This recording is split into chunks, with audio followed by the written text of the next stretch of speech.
بسم اللہ الرحمن الرحیم. High, this is Sardar Tauseef from fear deal marketing, اور آپ دیکھ رہے ہیں پراپرٹی سیشن. اور پراپرٹی سیشن کی ایک اور ویڈیو کے ساتھ میں آپ کی خدمت میں حاضر ہوں. آج میں بہت ہی امپورٹنٹ ٹاپک پہ آپ سے بات کرنے آیا ہوں.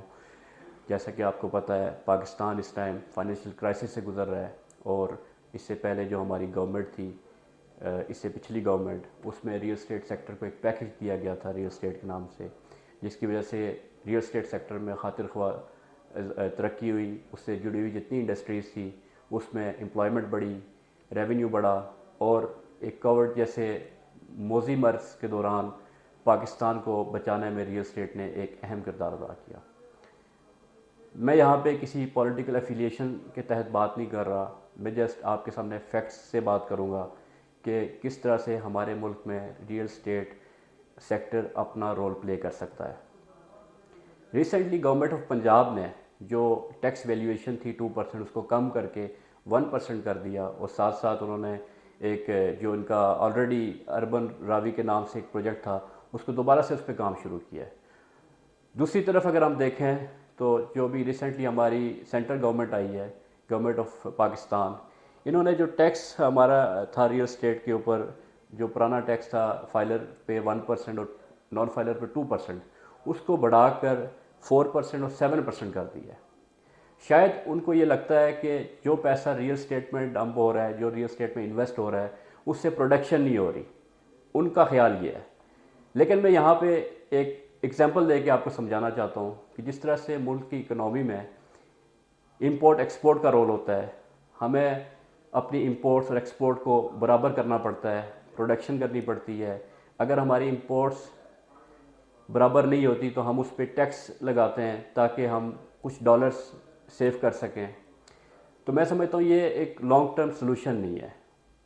آپ اس کو برابر کرنے کے لیے دونوں امپورٹ اور ایکسپورٹ کے لیے کام کرتے ہیں اور پروڈکشن انڈسٹری لگاتے ہیں، پھر جا کے آپ اس میں سے کامیاب ہوتے ہیں لانگ ٹرم. اب ریئل اسٹیٹ میں آتے ہیں کہ ریئل اسٹیٹ سیکٹر میں ایک جو گورنمنٹ میں لوگ بیٹھے ہوئے ان کا یہ خیال ہے کہ جی ریئل اسٹیٹ میں جو پیسے ڈمپ کیے جاتے ہیں اس کی وجہ سے انڈسٹری نہیں لگتی ملک میں، پروڈکشن نہیں ہو رہی، تو لہٰذا اس کو ڈسکریج کیا جائے. اب ڈسکریج کرنا کوئی سلوشن نہیں ہے. ہمارے سامنے بہت سارے ممالک ایسے ہیں جس کی ہمارے پاس مثال موجود ہے. بہت سارے ڈیولپڈ کنٹریز ہیں جہاں پہ ریئل اسٹیٹ نے بڑا اہم رول پلے کیا ہے، اور اسی طرح سے پاکستان میں بھی ہم اس چیز کو استعمال کرتے ہوئے اپنے ملک کو ڈیولپ کر سکتے ہیں. جو ضرورت اس بات کی ہے کہ ریئل اسٹیٹ سیکٹر کو ہم ایک انڈسٹری کا درجہ دیں، قانون سازی کی جائے، یہاں پہ کوئی معیار رکھا جائے ڈیولپمنٹ کے لیے، سوسائٹیز کے لیے. اب ہوتا کیا پاکستان میں جس بندے کے پاس 200 کنال جگہ ہوتی ہے وہ جی سوسائٹی بنانے لگتا ہے.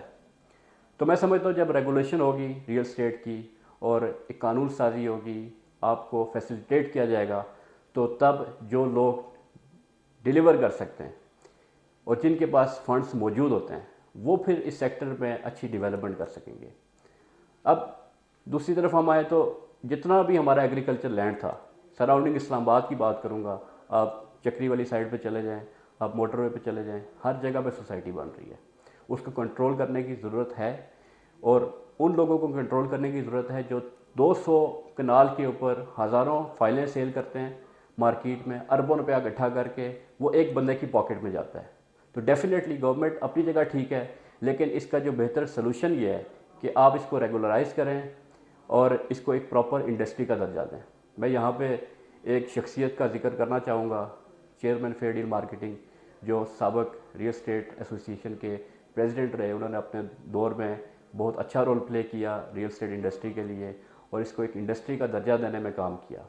لیکن آج بھی ہمارے بہت سارے دوست ایسے ہیں جو اس سیکٹر کو دیکھ رہے ہیں، اور ان کو بھی چاہیے کہ اپنا رول پلے کریں، اور گورنمنٹ کو بھی اس میں اپنا پارٹ پلے کرنا پڑے گا. ساتھ ساتھ میں اپنے کلائنٹس کو یہ کہنا چاہتا ہوں کہ اگر آپ اس وجہ سے ریئل اسٹیٹ سیکٹر میں اس ٹائم انویسٹمنٹ نہیں کر رہے کہ جی ٹیکسز بہت زیادہ لگ چکے ہیں، تو ان کے لیے اچھی خوشخبری یہ ہے کہ ٹیکسز ہمیشہ ان پلاٹس پہ لگائے جاتے ہیں جو ٹرانسفریبل ہوتے ہیں یا پوزیشنیبل ہوتے ہیں یا ان کے اوپر پلاٹ نمبر لگے ہوتے ہیں. تو آپ کسی بھی اچھے ڈیولپر، کسی بھی اچھی سوسائٹی میں انسٹالمنٹ کے اوپر اپنی انویسٹمنٹ کر سکتے ہیں. اس میں آپ ٹیکس بھی نہیں پے کریں گے اور آپ کی ایک اچھی انویسٹمنٹ بھی ہوگی. 2 سے 3 سال کے انسٹالمنٹ پلان کے اوپر آپ جائیں اور آپ اپنی پراپرٹی بلڈ کریں، لیکن شرط یہ ہے کہ جس جگہ پہ آپ انویسٹمنٹ کریں وہ ٹائملی ڈیلیور ہو۔